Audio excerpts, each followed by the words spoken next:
2005년 하나 의원은 불법 입양 브로커와 연결돼 있었습니다. 한도윤이 이사회장 테이블에 서류철을 내리쳤습니다. 부녀 확률 99.999%. 이 아이는 제 딸입니다. 백경수의 얼굴이 새하얗게 질렸고 재단 비서가 빗속으로 도망쳤습니다. 그 앞을 막아선 건 최은하였습니다. 그만해요. 나 이제 도망 안 갈래요. 한도윤이 비에 젖은 딸을 껴안았고 목에 걸린 초승달 펜던트가 빗방울을 머금고 반짝였습니다. 20회의 빈자리 위로 오늘의 비가 마침표를 찍었습니다. 안녕하세요, 여러분. 오늘도 이렇게 찾아와 주셔서 정말 감사합니다. 오늘 들려드릴 이야기는 20회 동안 딸을 찾아 헤매난 아버지의 이야기입니다. 잃어버린 시간, 그리고 기적처럼 찾아온 재회. 때로는 인생이 우리에게 가장 잔인한 시련을 주지만 포기하지 않는 사람에게는 반드시 희망이 찾아온다는 것을 보여주는 이야기죠. 이 이야기가 여러분의 마음에 작은 위로가 되길 바라며 혹시 이 채널이 처음이신 분들은 구독과 좋아요 버튼을 눌러주시면 더 좋은 이야기로 찾아뵙겠습니다. 그럼 지금부터 시작하겠습니다. 서울 동북권의 응급센터 앞 자정이 막 지난 시각이었습니다.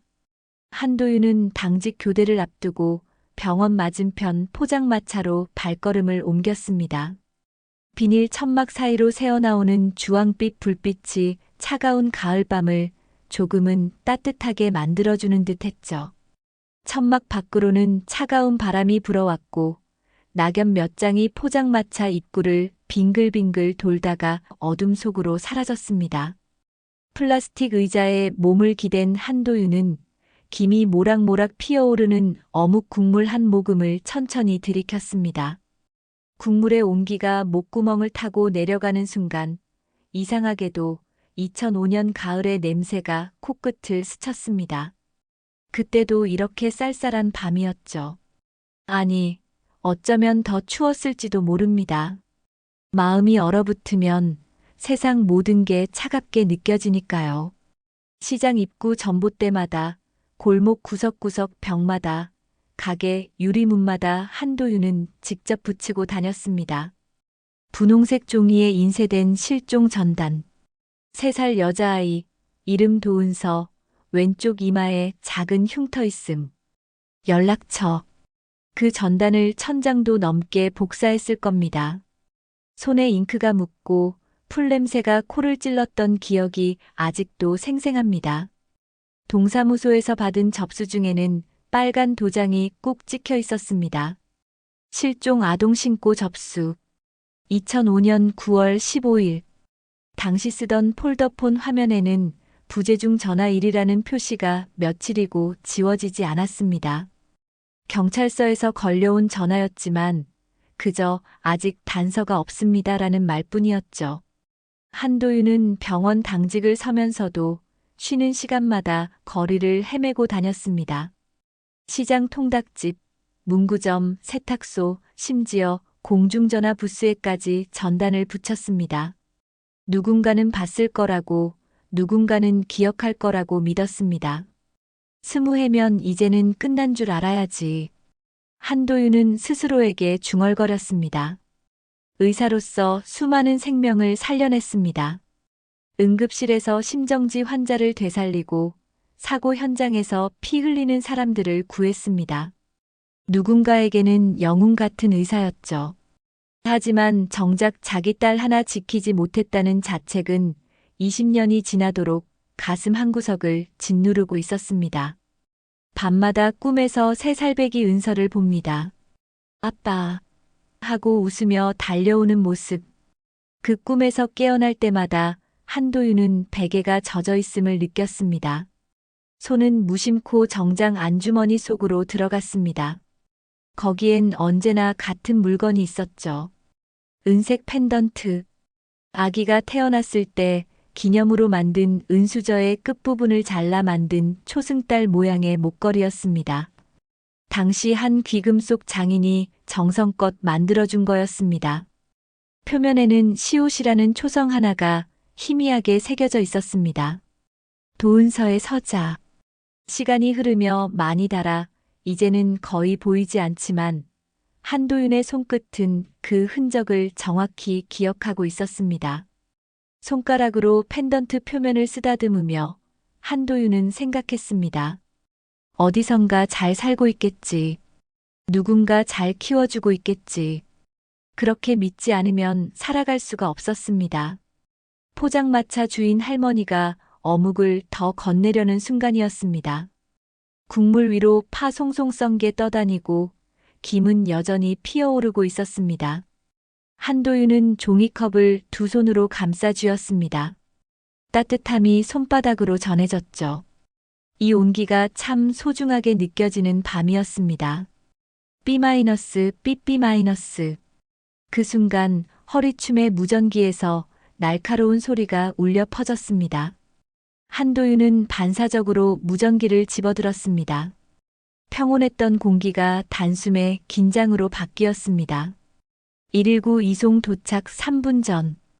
경부선 나들목 근처 다중 추돌 사고, 의식저하 여성 환자 1명. 목소리는 긴박했습니다. 구급대원의 숨소리까지 들렸습니다. 한도윤은 종이컵을 천천히 테이블에 내려놓았습니다. 김이 피어오르던 국물은 이제 조금씩 식어가고 있었죠. 포장마차 주인 할머니에게 손을 들어 가볍게 인사하고는 재빨리 병원 쪽으로 발걸음을 옮겼습니다. 가을밤 공기는 차갑고 날카로웠습니다. 한도윤의 입에서 나오는 숨은 하얀 김이 되어 흩어졌습니다. 밤은 언제나 이렇게 금방 뒤집힙니다. 일상에서 긴급으로, 조용한 휴식에서 생사의 경계로, 따뜻한 국물 한 모금에서 차가운 수술실 복도로. 한도윤은 응급의료의 최전선에서 20년 넘게 일하며 이런 순간들을 셀 수 없이 겪어왔습니다. 새벽에 울리는 호출, 급하게 달려가는 발걸음, 생명을 구하기 위해 모든 걸 쏟아붓는 순간들. 그 모든 게 한도윤의 삶이었습니다. 하지만 오늘 밤, 지금 병원으로 향하고 있는 이 순간의 뒤집힘은 조금 달랐습니다. 단순히 밤의 긴급 상황이 아니라 한도윤의 인생 전체를 송두리째 뒤집어 놓을 예정이었으니까요. 물론 한도윤은 아직 그걸 알지 못했습니다. 그저 한 명의 환자를 살리기 위해 달려가고 있을 뿐이었죠. 응급실 입구의 자동문이 쉭 소리를 내며 열렸습니다. 형광등 불빛이 환하게 복도를 비추고 있었고 간호사들이 분주하게 준비를 하고 있었습니다. 한도윤은 하얀 가운을 걸치며 손을 소독했습니다. 알코올 냄새가 코를 찔렀습니다. 마음속으로는 20년 전 그날의 기억이 여전히 맴돌고 있었지만 얼굴에는 냉철한 의사의 표정만이 남아 있었습니다. 교수님, 곧 도착합니다. 젊은 레지던트가 달려와 보고했습니다. 한도윤은 고개를 끄덕였습니다. 멀리서 구급차 사이렌 소리가 점점 가까워지고 있었습니다. 그 소리는 마치 20해 전부터 울려온 듯 한도윤의 귓가에 낯설지 않게 들려왔습니다. 정장 안주머니 속 초승달 펜던트가 미세하게 체온을 느끼며 따뜻해지고 있었습니다. 한도윤은 그것을 만지작거리며 마음을 가다듬었습니다. 곧 문이 벌컥 열릴 것입니다. 그리고 오늘 밤은 끝나지 않을 것입니다. 사이렌 소리가 점점 커지더니 마침내 응급실 입구 앞에 구급차가 급정거했습니다. 빨간 경광등이 밤하늘을 가르며 회전하고 있었고 그 빛은 병원 벽면에 부딪혀 물결처럼 번져나갔습니다. 한도윤은 자동문 앞에 서서 구급차 뒷문이 열리기를 기다렸습니다. 심장이 규칙적으로 뛰고 있었습니다. 평소와 다름없는 리듬이었죠. 아직은 그랬습니다. 뒷문이 벌컥 열리고 구급대원 2명이 들것을 끌어내렸습니다. 바퀴가 아스팔트에 닿으며 덜컹 소리를 냈습니다. 들것 위에는 20살 중반으로 보이는 여성이 실려 있었습니다. 얼굴은 창백했고 산소 마스크 너머로 가쁜 숨소리가 들렸습니다. 한도윤은 재빨리 들건 옆으로 다가갔습니다. 상황 보고. 한도윤의 목소리는 침착했습니다. 구급대원이 급하게 말했습니다. 경부선 나들목 근처 다중 추돌 사고입니다. 차량 5대 연쇄 충돌, 환자는 두 번째 차량 운전석에 있었습니다. 발견 당시 의식 혼미 현장에서 혈압 70대 유지 안 되고 있습니다. 한도윤은 들것을 따라 걸으며 환자의 상태를 살폈습니다. 맥박이 약했습니다. 호흡은 얕고 불규칙했죠. 뇌출혈 가능성이 높았습니다. 한도윤의 손이 재빨리 환자의 복부를 촉진했습니다. 딱딱하게 굳어 있었습니다. 복강 뇌출혈, 즉각적인 수술이 필요한 상태였습니다. 들것이 응급실 안으로 들어왔고 형광등 불빛 아래 환자의 얼굴이 또렷하게 보였습니다. 그 순간이었습니다. 한도윤의 시선이 환자의 얼굴 왼쪽에 머물렀습니다. 이마와 관자놀이 사이 머리카락에 가려진 곳에 미세한 흉터가 있었습니다. 길이는 약 2cm 정도. 각도는 약간 비스듬하게 내려가는 형태. 한도윤의 손이 미세하게 떨렸습니다. 3살 때 놀이터 미끄럼틀에서 넘어져 생긴 상처. 은서가 울면서 달려왔던 그날. 한도윤이 직접 소독하고 밴드를 붙여줬던 그 자리. 위치도 각도도 길이도 똑같았습니다. 하지만 한도윤은 재빨리 고개를 저었습니다. 말이 안 돼. 세상에 비슷한 흉터가 한둘인가. 스스로를 다그치며 다시 환자의 상태에 집중했습니다. 혈압 68에 42. 계속 떨어지고 있습니다. 간호사가 외쳤습니다. 한도윤은 재빨리 지시를 내렸습니다. 수액 라인 추가 확보. 수혈 준비하고 수술실에 연락해. 그때였습니다. 한도윤의 시선이 환자의 목 아래로 내려갔습니다. 얇은 체인 목걸이가 목에 걸려 있었습니다. 은빛이 형광등 불빛을 받아 미세하게 반짝였죠. 한도윤의 숨이 멎었습니다. 목걸이 끝에 달린 펜던트. 초승달 모양. 표면이 많이 닳아 있었지만 그 형태는 분명했습니다. 그리고 희미하게, 아주 희미하게 어떤 글자의 흔적이 보였습니다. 시옷의 일부분처럼 보이는 획 하나.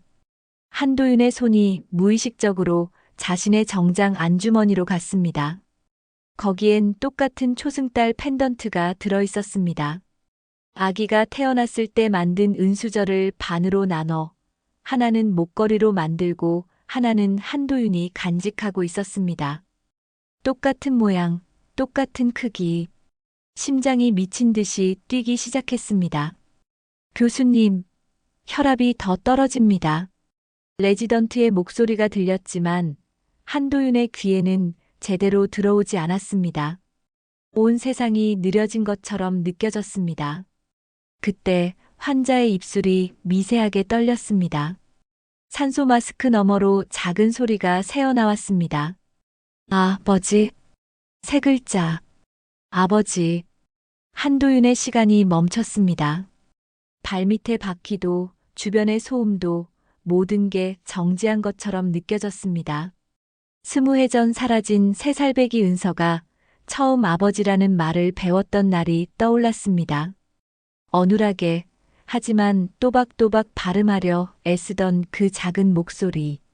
그리고 지금 들것 위에 누운 이 여성이 똑같은 단어를 중얼거리고 있었습니다. 교수님, 교수님. 간호사가 한도윤의 팔을 잡았습니다. 그제야 한도윤이 정신을 차렸습니다. 환자의 혈압이 위험 수준까지 떨어지고 있었습니다. 지금 당장 조치를 취하지 않으면 환자는 죽습니다. 한도윤은 이를 악물었습니다. 지금은 의사여야 했습니다. 아버지가 아니라. 수술실 준비해. 기도 확보 내가 한다. 한도윤의 목소리가 응급실에 울려 퍼졌습니다. 그 목소리에는 평소와 다른 무언가가 섞여 있었습니다. 절박함. 간호사들이 재빨리 움직이기 시작했습니다. 수술 카트가 준비되고 마취과에 연락이 갔습니다.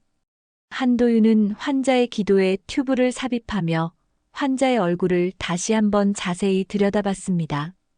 눈매가 닮았습니다. 아내를 닮았죠. 코끝에 작은 점도 있었습니다. 은서에게도 있었던 그 점. 한도윤의 눈시울이 뜨거워졌지만 눈물을 참았습니다. 지금 울 시간이 없었습니다. 지금은 이 생명을 살려야 했습니다. 설령 은서가 아니더라도 누군가의 소중한 딸이었습니다. 하지만 정말 만약 이 환자가 은서라면 한도윤은 절대 놓칠 수 없었습니다. 20회 만에 찾은 기적을 다시 잃을 수는 없었습니다.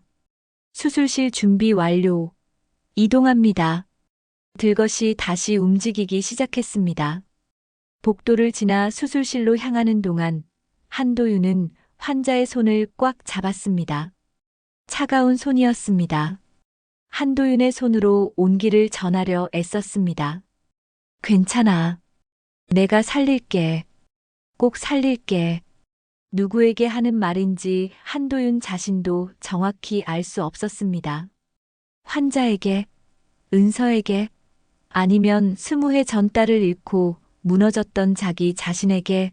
수술실 문이 열렸습니다. 차가운 공기가 얼굴을 스쳤습니다.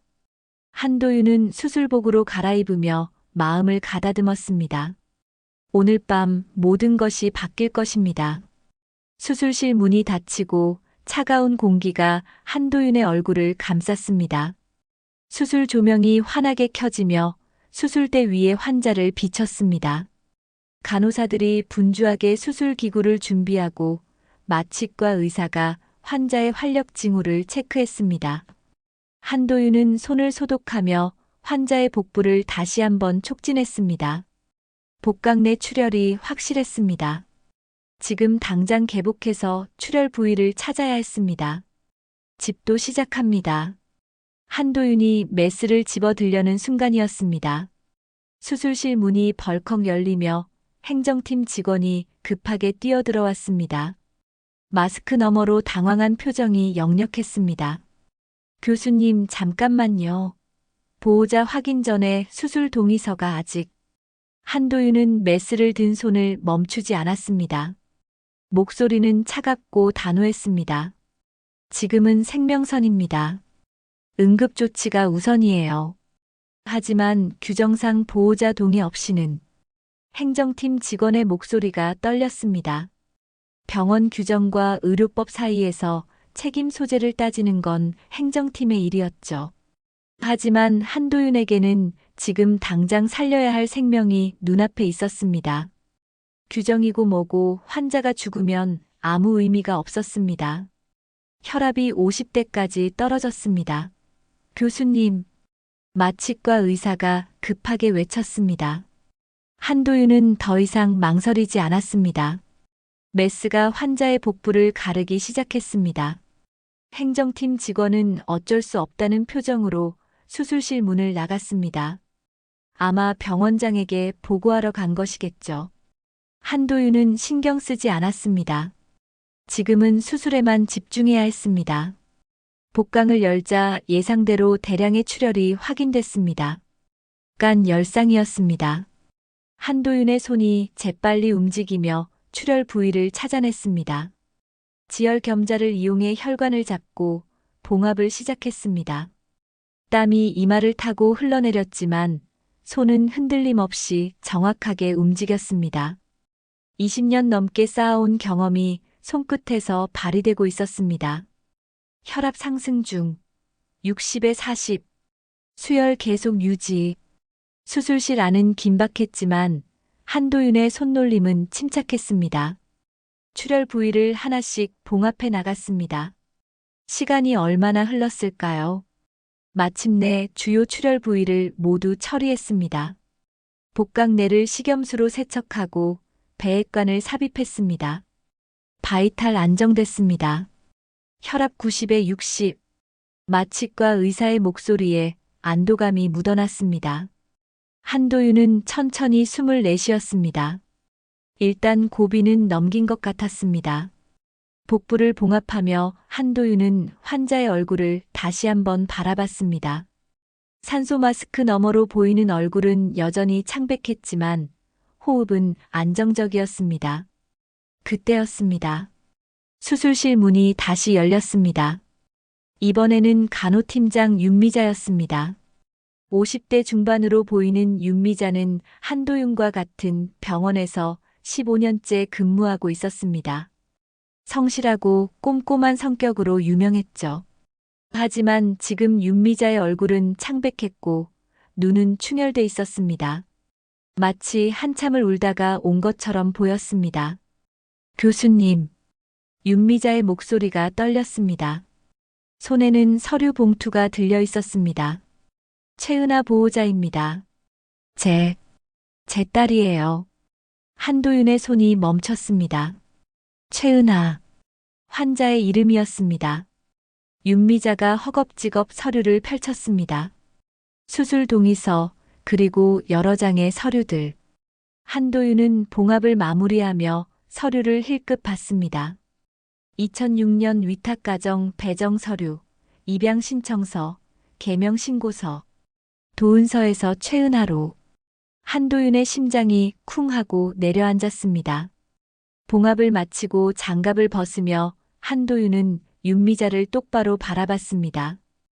윤미자의 두 눈에는 미안함과 결의가 뒤섞여 있었습니다. 무언가를 숨겨왔지만 이제는 더 이상 숨길 수 없다는 표정이었죠. 팀장님, 한도윤의 목소리는 낮았지만 단단했습니다. 환자가, 아니, 은하가 어디서 입양됐습니까? 윤미자는 잠시 입술을 깨물었습니다. 그리고 천천히 대답했습니다.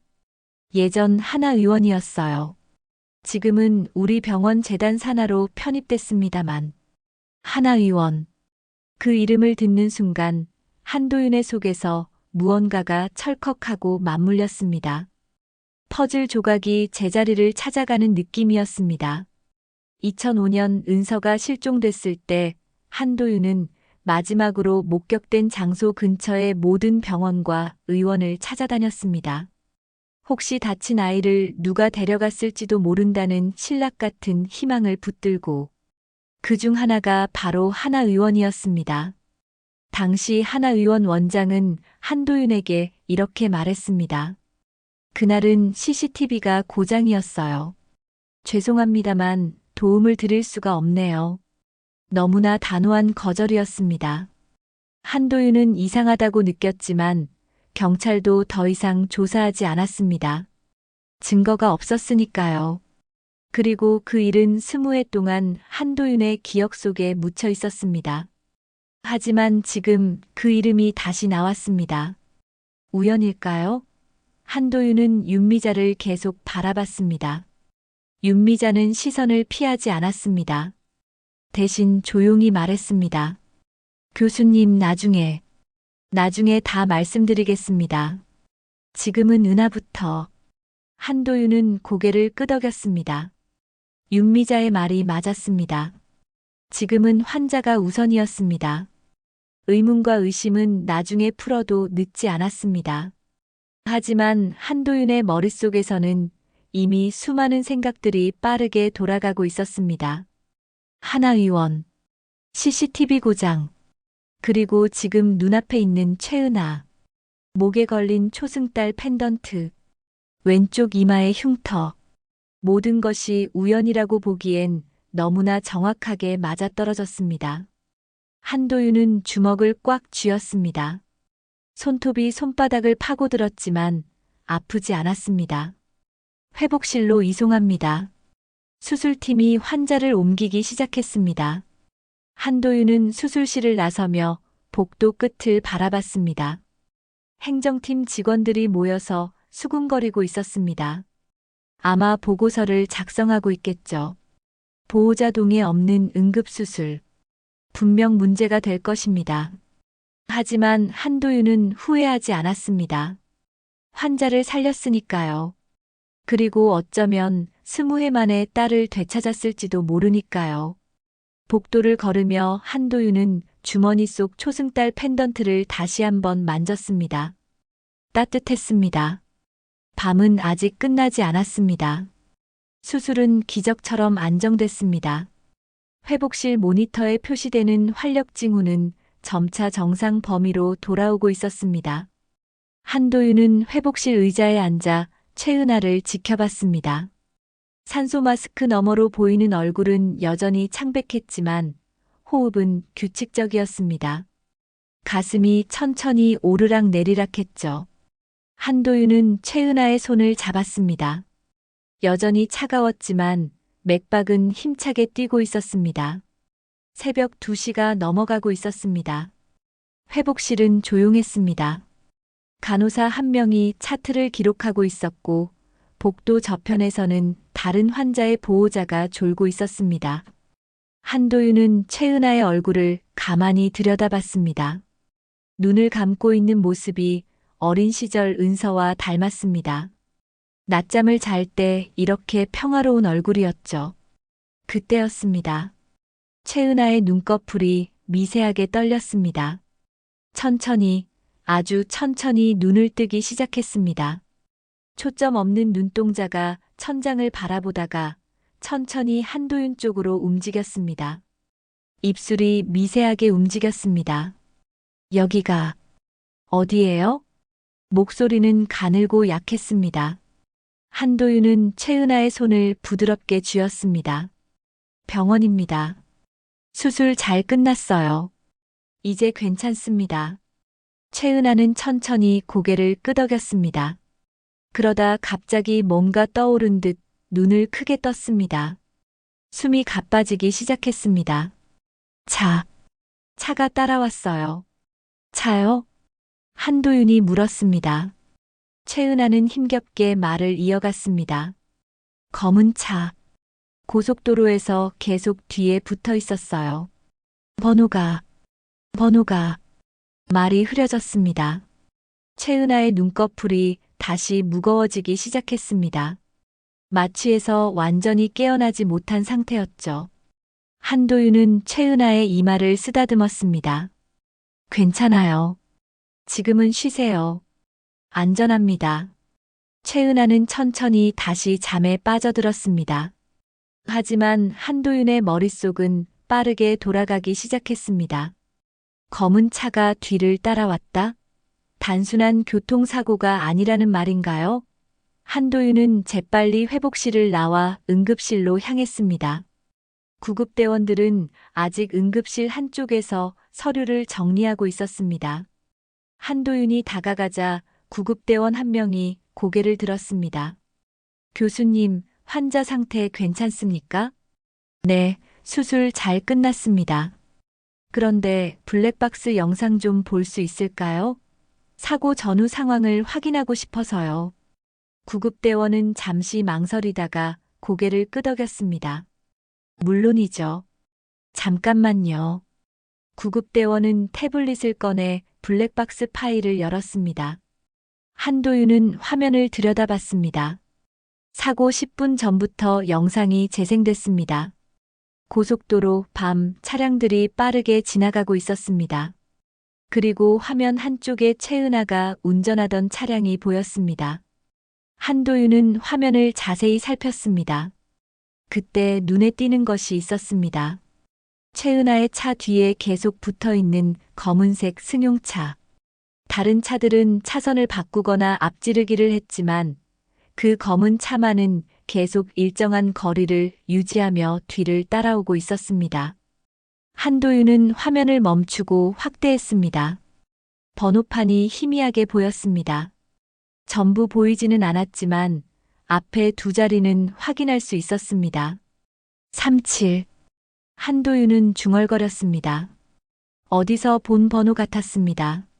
한도윤은 기억을 더듬었습니다. 병원 주차장에서 본 적이 있었던 것 같았습니다. 재단 관계자 차량 중 하나였던가요? 한도윤은 구급대원에게 고맙다는 인사를 하고 응급실을 나왔습니다. 복도를 걸으며 한도윤은 2005년을 다시 떠올렸습니다.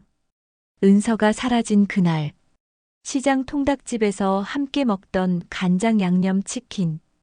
은서가 작은 손으로 닭다리를 들고 웃던 모습. 아빠, 맛있어. 하던 목소리. 그리고 잠깐 한눈을 판 사이 은서가 사라졌습니다. 한도윤은 미친 듯이 찾아다녔습니다. 전단을 들고 골목마다 붙이러 다녔습니다. 벽에, 전봇대에, 가게 유리창에. 손에 풀이 묻고 종이에 잉크가 번졌지만 멈추지 않았습니다. 새마을 금고 앞을 지나갈 때 은서가 통장을 보며 수고하세요 인사하던 모습이 떠올랐습니다. 은행원 언니에게 배운 인사말이었죠. 그 작은 손이, 그 밝은 웃음이 한순간에 사라져버렸습니다. 그리고 하나 의원. 한도윤은 실종 신고 전단을 들고 그곳을 찾아갔습니다. 혹시 다친 아이를 누가 데려왔을지도 모른다는 생각에서였죠. 하지만 원장은 단호하게 말했습니다. 그날은 전산이 고장이었어요.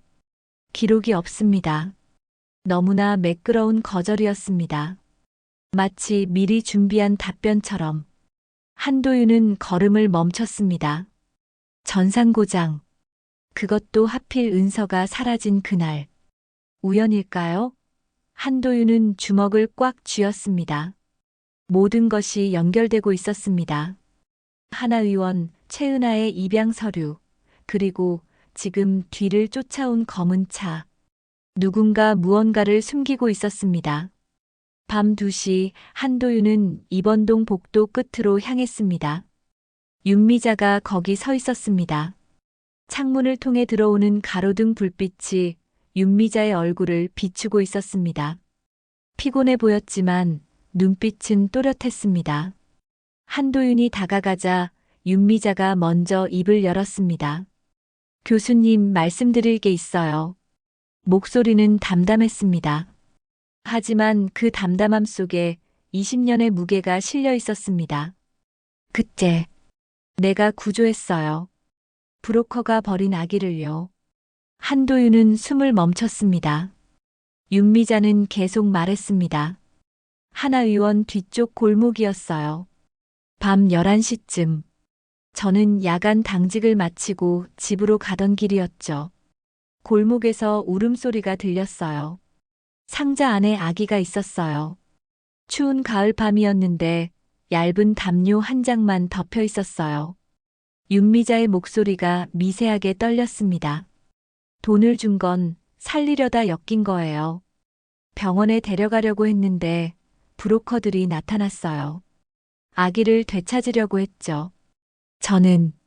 저는 그 사람들에게 돈을 줬어요. 그래야 아기를 데려갈 수 있었으니까. 한도윤의 목소리가 낮게 깔렸습니다. 그래서 숨겼습니까? 내 딸이란 사실을요. 윤미자는 한도윤을 똑바로 바라봤습니다. 당신 딸인지 몰랐어요.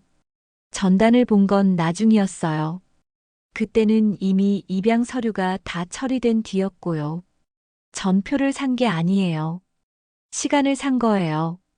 아기의 시간을요. 말은 정면으로 부딪혔습니다.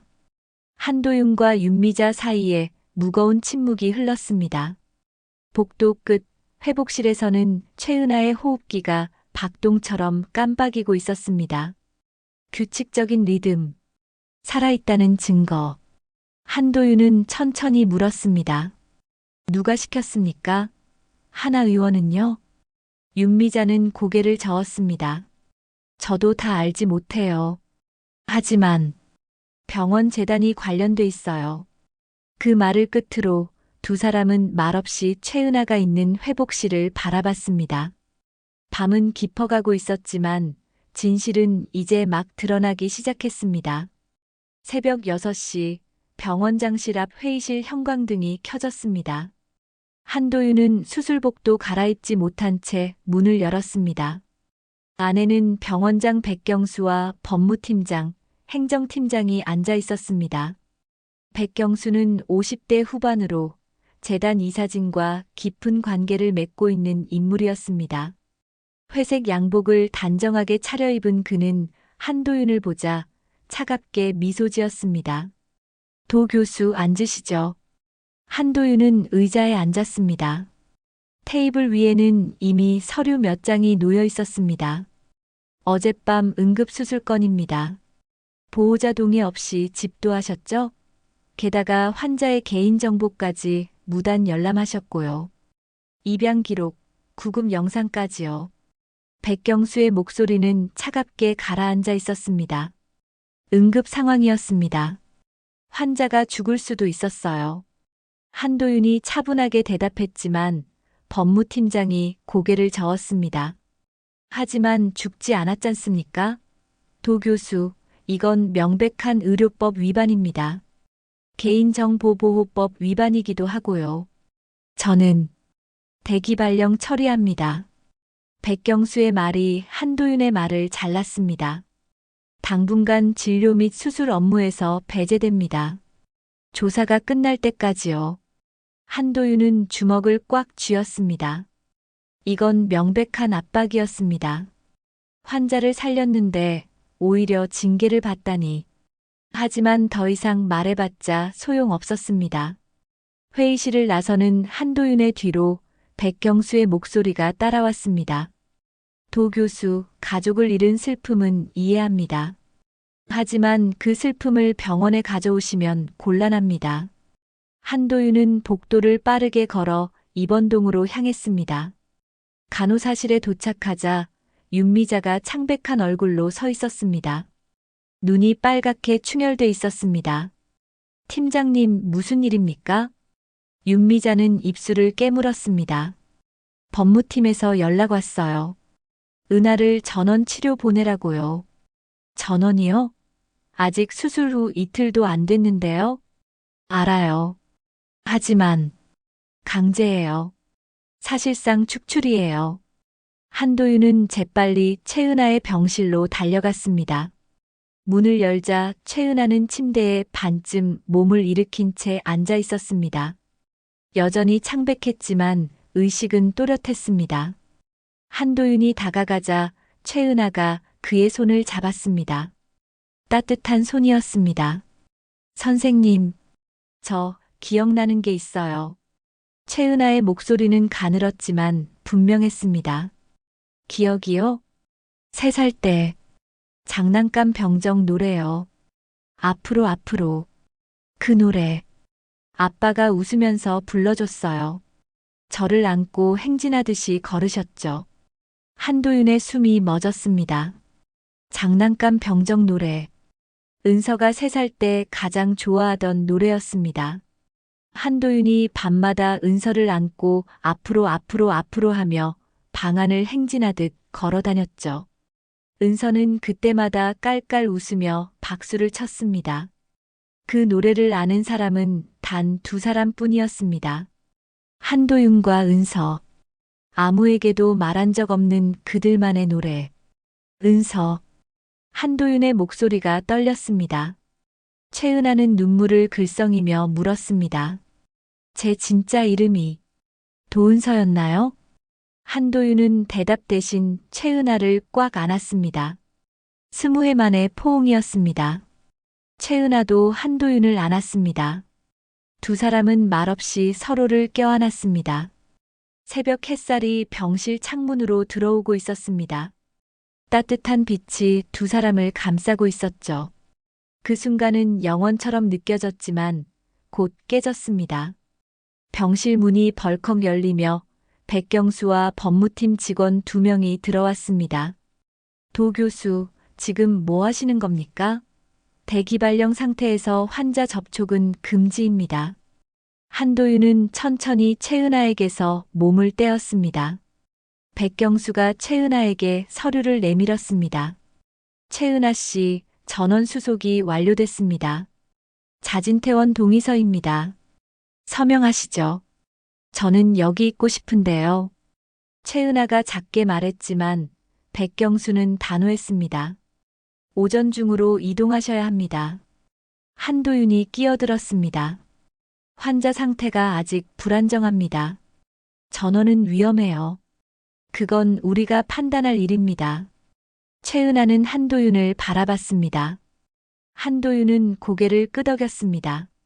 지금은 어쩔 수 없었습니다. 싸워봤자 이길 수 없는 싸움이었죠. 최은하는 떨리는 손으로 서류에 서명했습니다. 펜을 쥔 손이 계속 떨렸습니다.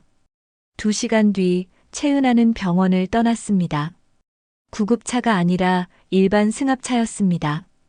한도윤은 병원 입구에서 차가 떠나는 것을 지켜봤습니다. 최은하가 뒷좌석 창문으로 한도윤을 바라봤습니다. 손을 들어 작게 흔들었죠. 한도윤도 손을 들었습니다. 차는 천천히 움직이기 시작했고 곧 시야에서 사라졌습니다. 한도윤은 그 자리에 한참 서 있었습니다. 가을바람이 차갑게 불어왔습니다. 주머니 속 초승달 펜던트가 손끝에 닿았습니다. 여전히 거기 있었지만 주인은 또 사라졌습니다. 20해 전처럼 아무것도 바뀌지 않았습니다. 그날 저녁 한도윤은 다시 구급대를 찾아갔습니다.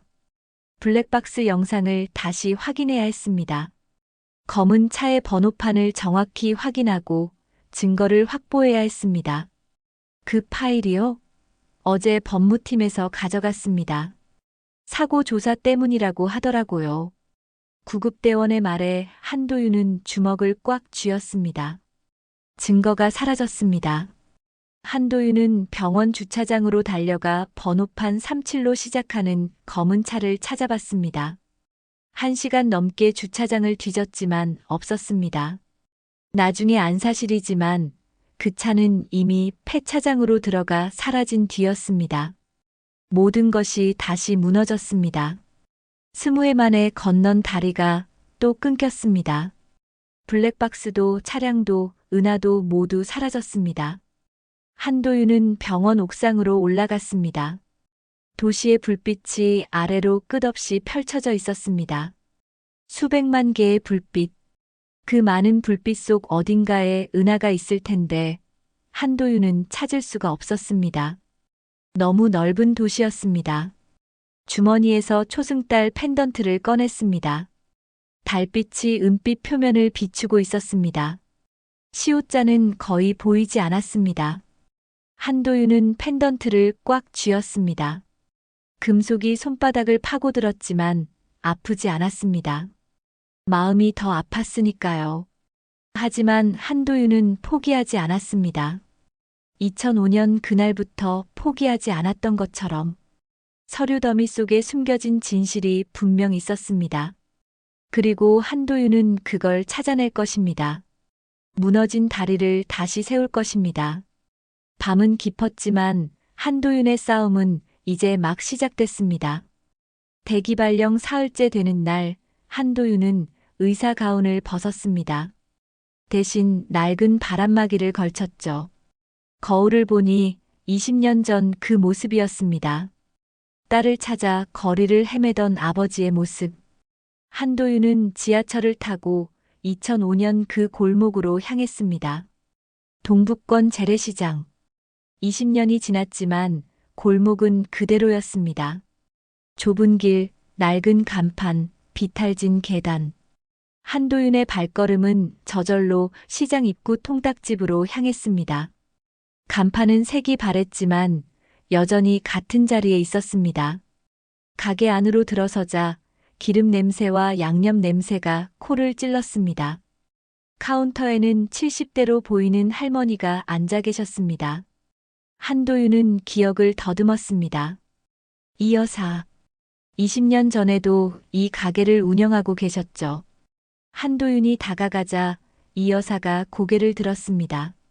주름진 얼굴에 온화한 미소가 번졌습니다. 어서 오세요. 뭘 드릴까요? 혹시 저를 기억하십니까? 2005년에 한도윤이 말하자 이 여사의 눈빛이 변했습니다.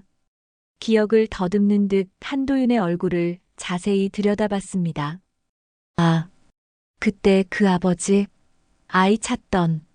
네, 맞습니다. 이 여사는 천천히 고개를 끄덕였습니다. 안타까운 표정이 얼굴에 번졌습니다. 그래, 그때 참 안 됐지. 아이는 찾았나요? 찾았습니다. 그런데 또 놓쳤어요. 그래서 다시 찾으러 왔습니다. 한도윤은 의자에 앉으며 조심스럽게 물었습니다. 그날 기억나시는 게 있으십니까? 3살짜리 여자아이가 사라진 날이요. 이 여사는 잠시 눈을 감고 기억을 더듬었습니다. 주름진 손으로 테이블을 천천히 쓰다듬었습니다. 그해 가을이었지. 저녁 때였어. 이 근처가 시끄러웠거든. 아이 울음소리가 들렸어. 한도윤의 심장이 빠르게 뛰기 시작했습니다. 그리고요? 하얀 가운 입은 사내들이 있었어. 2이었나 3이었나.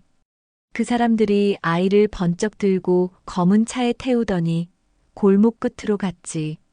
하나 의원 쪽으로. 확실합니까? 그럼.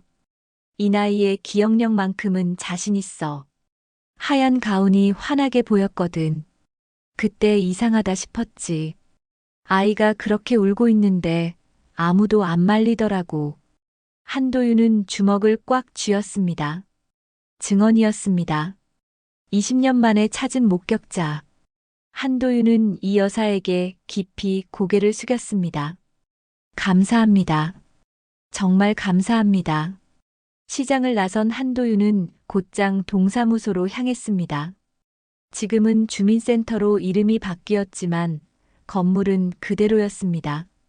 한도윤은 민원실로 들어가 직원에게 말했습니다. 2005년 9월 15일 접수된 실종 신고 기록을 보고 싶습니다. 본인 관련 건입니까? 네, 제 딸입니다. 직원은 한도윤의 신분증을 확인한 뒤 기록 창고로 안내했습니다. 먼지 냄새가 코를 찔렀습니다. 오래된 서류 상자들이 가득 쌓여 있었습니다. 직원이 2005년 파일을 찾아 건넸습니다. 한도윤은 조심스럽게 파일을 열었습니다. 수기로 작성된 접수대장이 나왔습니다. 9월 15일. 한도윤의 이름. 실종 아동 신고. 그리고 접수번호 옆에 작은 글씨로 적힌 이름이 보였습니다. 백진우. 괄호 안에는 하나의원 경유라고 적혀 있었습니다. 한도윤은 그 이름을 사진으로 찍었습니다. 백진우. 백경수 병원장의 조카였습니다. 한도윤은 병원 내부 자료에서 본 적이 있었습니다. 재단 이사진 명단에 있던 이름. 모든 게 연결되고 있었습니다. 동사무소를 나선 한도윤은 핸드폰을 꺼냈습니다. 전화번호부를 스크롤하다 한 이름에서 멈췄습니다. 강민석. 의대 동기이자 지금은 국립과학수사연구원에서 일하고 있는 법의학자였습니다. 한도윤은 전화를 걸었습니다. 민석아, 나야. 도윤이. 오랜만이네. 무슨 일이야? 부탁이 하나 있어. 혈연 감정 좀 해줄 수 있어? 혈연 감정? 무슨? 내 딸일 수도 있는 환자가 있어. 응급실에서 체열한 샘플이 있거든. 보관 코드 19A23. 나랑 비교 좀 해줘.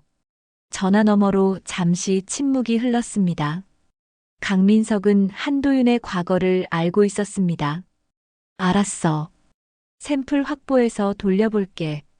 시간 좀 걸릴 거야. 고마워. 전화를 끄는 한도윤은 병원 근처 작은 원룸으로 돌아왔습니다. 대기 발령 이후 병원 기숙사에서 나와 급하게 구한 방이었습니다. 창문으로 저녁 하늘이 보였습니다. 노을이 지고 있었습니다. 시간이 느리게 흘렀습니다. 한도윤은 방바닥에 앉아 2005년부터 모아온 자료들을 펼쳤습니다. 색바랜 실종 전단, 경찰서 접수증, 동사무소 서류 사본, 그리고 오늘 찍은 수기 장부 사진. 퍼즐 조각들이 맞춰지고 있었습니다. 밤 11시. 핸드폰이 진동했습니다. 강민석에게서 온 메시지였습니다. 한도윤은 떨리는 손으로 메시지를 열었습니다. 무려 99.999%. 단 한 줄. 하지만 그 한 줄이 20회의 의문을 풀어냈습니다. 한도윤은 핸드폰을 꽉 쥐고 천장을 바라봤습니다. 눈물이 흘러내렸습니다. 20년 만에 처음 흘리는 안도의 눈물이었습니다. 최은하는 도은서였습니다. 한도윤의 딸이 맞았습니다. 한도윤은 눈물을 닦고 일어났습니다. 이제 증명됐습니다. 그리고 이제는 되찾을 차례였습니다. 한도윤은 책상 위에 놓인 서류들을 정리하기 시작했습니다. 이 여사의 증언, 수기 장부의 백진우 이름, 그리고 혈연 감정 결과. 모든 증거가 모였습니다. 20회의 밤이 끝났습니다. 이제는 새로운 시작이었습니다. 한도윤은 내일 할 일들을 머릿속으로 정리했습니다. 백경수와 재단을 상대로 싸워야 했습니다. 쉽지 않을 것입니다. 하지만 포기할 수 없었습니다. 창밖으로 달이 떠올랐습니다. 초승달이었습니다. 한도윤은 주머니에서 펜던트를 꺼냈습니다. 달빛이 은빛 표면을 비쳤습니다. 곧 이 펜던트를 진짜 주인에게 돌려줄 수 있을 것입니다. 한도윤은 노트를 펼치고 계획을 적기 시작했습니다. 앞으로를 염두에 둔 계획, 모든 걸 끝낼 계획. 이사회 날이 밝았습니다.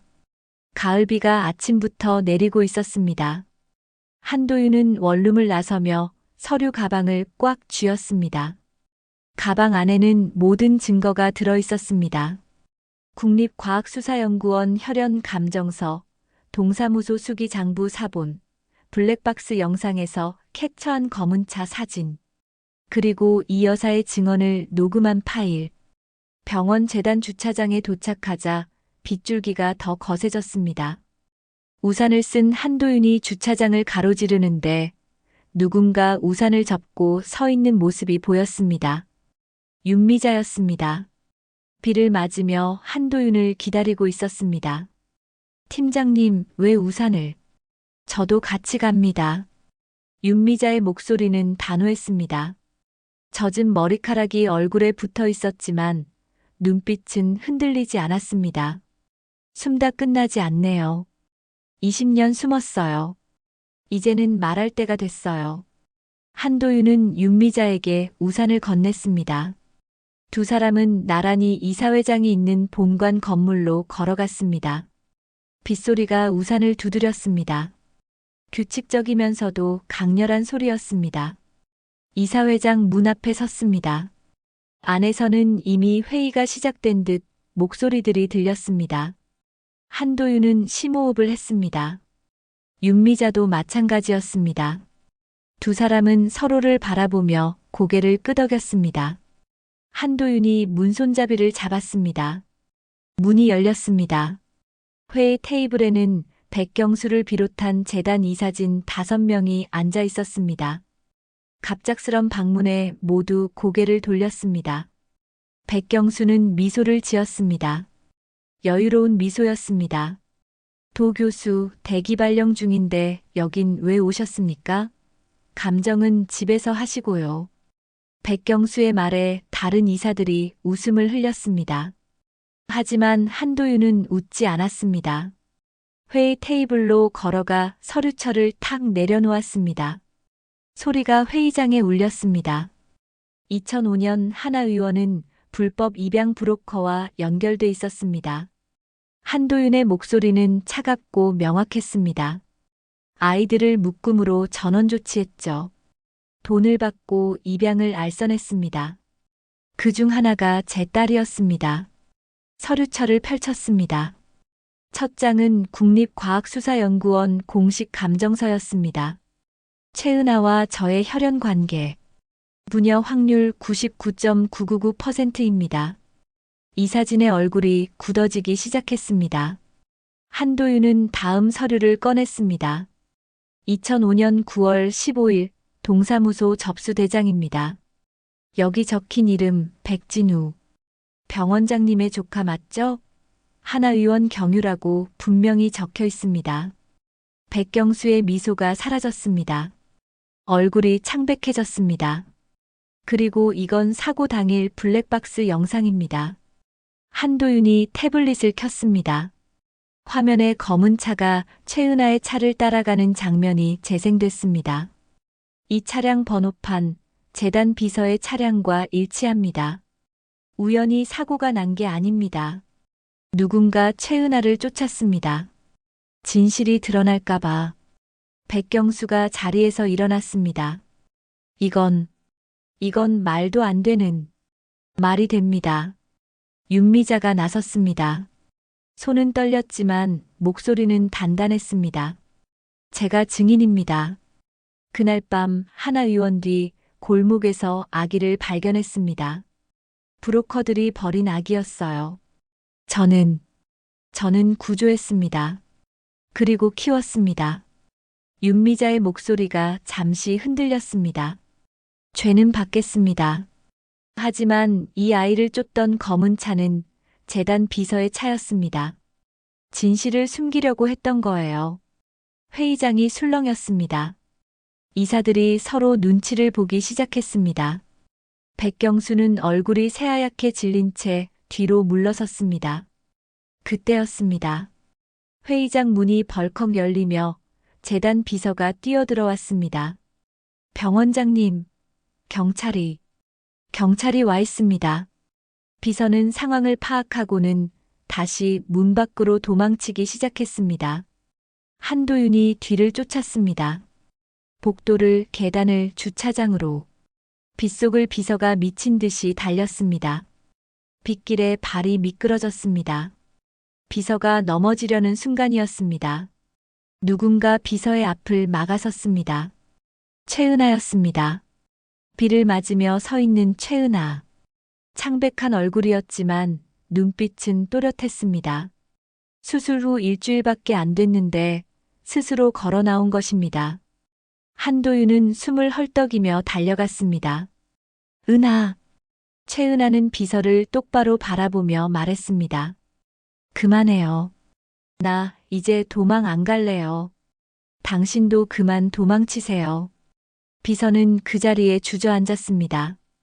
빗물이 얼굴을 타고 흘러내렸습니다. 경찰들이 주차장으로 뛰어들어왔습니다. 한도윤은 최은아에게 다가갔습니다. 비에 젖은 최은아를 감싸 안았습니다. 우산도 없이 둘은 빗속에 서 있었습니다. 괜찮아요. 이제 다 끝났어요. 한도윤의 목소리가 떨렸습니다. 최은아는 한도윤의 가슴에 얼굴을 묻었습니다. 아빠.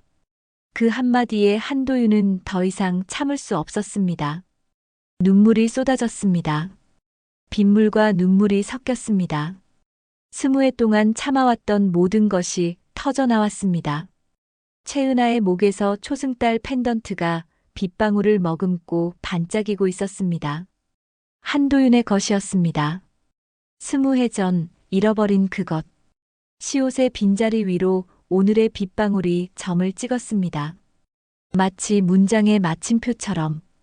윤미자가 우산을 들고 다가왔습니다. 두 사람 위로 우산을 펼쳤습니다. 빗소리가 우산을 두드렸습니다. 하지만 이제 그 소리는 슬프지 않았습니다. 새로운 시작을 알리는 소리처럼 들렸습니다. 경찰이 재단 비서를 연행했습니다. 백경수도 회의장에서 나왔습니다. 고개를 숙인 채 이사진이 뒤따라 나왔습니다. 모든 것이 끝나고 있었습니다. 한도윤은 주머니에서 자신의 초승달 펜던트를 꺼냈습니다. 그리고 최은아의 목걸이 옆에 나란히 놓았습니다. 두 개의 초승달. 20년 만에 다시 만난 반쪽들. 빗물이 두 펜던트를 씻어내며 흘러갔습니다. 20년의 먼지를, 슬픔을, 고통을 모두 씻어내는 것처럼. 비는 계속 내렸습니다. 하지만 이제 그 비는 축복처럼 느껴졌습니다. 몇 달이 흘렀습니다. 계절은 가을에서 겨울로 다시 봄으로 바뀌어 가고 있었습니다. 법원 청사 앞에는 봄볕이 따스하게 내리쬐고 있었습니다. 한도윤은 법원 계단에 서서 하늘을 올려다봤습니다. 구름 한 점 없는 맑은 날이었습니다. 오늘은 최종 선고일이었습니다. 백경수는 업무상 유기 및 불법 입양 알선 방조 혐의로 기소됐습니다. 재판은 석 달에 걸쳐 진행됐고 증거는 명확했습니다. 이 여사의 증언, 동사무소 기록, 혈연 감정서, 그리고 여러 피해 가족들의 진술. 백경수는 결국 징역 3년을 선고받았습니다. 법정을 나서는 백경수의 얼굴은 초라했습니다. 한때 거대한 병원 재단을 좌지우지하던 사람의 모습은 어디에도 없었습니다. 윤미자의 재판은 조금 달랐습니다. 불법 입양 가담 혐의였지만 자진 진술과 양육 사실, 그리고 아이를 구조했다는 정황이 참작됐습니다. 검사도 윤미자가 아기를 가진 것이 아니라 아이를 살리려 했다는 점을 인정했습니다. 결국 집행유예 2년이 선고됐습니다. 법정 앞 계단에서 윤미자가 천천히 걸어 나왔습니다. 햇빛을 받으며 윤미자는 잠시 눈을 감았습니다. 20년 동안 짊어졌던 무게가 조금은 가벼워진 것 같았습니다. 한도윤이 다가가자 윤미자는 깊이 고개를 숙였습니다. 죄송합니다. 그리고 고맙습니다. 끝까지 살려줘서요. 이제 됐습니다. 다 끝났어요. 한도윤은 윤미자의 어깨를 가볍게 두드렸습니다. 원망할 수도 있었습니다. 하지만 한도윤은 알고 있었습니다. 윤미자가 없었다면 은서는 살아남지 못했을 거라는 것을. 추운 가을밤 골목에서 죽었을지도 모릅니다. 윤미자는 은서에게 20년의 시간을 선물했습니다. 그것만으로도 충분했습니다. 어묵이나 먹으러 갈까요? 한도윤이 말했습니다. 윤미자가 고개를 들었습니다. 눈가에 눈물이 맺혀 있었지만 입가에는 미소가 번졌습니다. 좋죠. 두 사람은 법원을 나와 근처 포장마차로 향했습니다. 한도윤이 자주 가던 그곳. 비닐 천막 사이로 김이 모락모락 피어오르고 있었습니다. 플라스틱 의자에 앉아 주인 할머니가 반갑게 맞이했습니다. 어서 오세요. 오늘 국물이 끝내줍니다. 어묵 3인분이요. 한도윤이 주문했습니다. 할머니가 어묵을 담으며 물었습니다. 셋이서 드시나요? 네, 한 명 더 올 겁니다. 말이 끝나기 무섭게 포장마차 입구로 최은아가 걸어 들어왔습니다. 봄바람에 머리카락이 날렸습니다. 건강해 보였습니다. 수술 후 석 달이 지나 완전히 회복했습니다. 얼굴에도 생기가 돌았죠. 최은아는 한도윤과 윤미자 옆에 앉았습니다. 늦어서 죄송해요. 병원 일이 좀 길어졌어요. 괜찮아. 막 시켰어. 할머니가 뜨거운 어묵 국물을 3개의 그릇에 담아 건넸습니다. 김이 피어올랐습니다. 한도윤은 국물 한 모금을 천천히 들이켰습니다. 따뜻했습니다. 윤미자도 최은아도 국물을 마셨습니다. 세 사람은 잠시 말없이 어묵을 먹었습니다. 뜨거우니까 후 불어서 드세요. 한도윤이 최은아에게 말했습니다. 최은아가 웃으며 국물을 후후 불었습니다. 그 모습이 어린 시절 은서와 똑같았습니다. 한도윤은 가슴이 따뜻해졌습니다. 아빠. 최은아가 어묵꼬치를 입에 넣으며 말했습니다. 저 결정했어요. 의사 할래요. 한도윤이 고개를 들었습니다. 최은아는 진지한 표정이었습니다. 응급 말고요. 미아 가족 심리 치유 같은 거요. 클리닉 같은 거 하고 싶어요. 한도윤은 잠시 최은아를 바라봤습니다. 그러고는 천천히 고개를 끄덕였습니다. 좋지.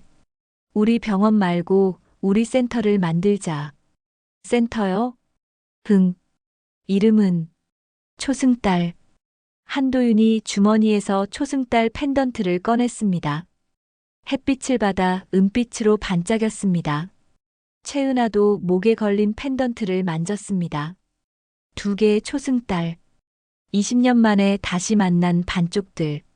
초승달 센터. 좋네요. 윤미자가 미소 지으며 말했습니다. 저도 도울 수 있을까요? 한도윤이 윤미자를 바라봤습니다. 물론이죠. 팀장님 없으면 안 되죠. 세 사람은 서로를 바라보며 웃었습니다. 포장마차 비닐 천막에 세 사람의 그림자가 나란히 흔들렸습니다.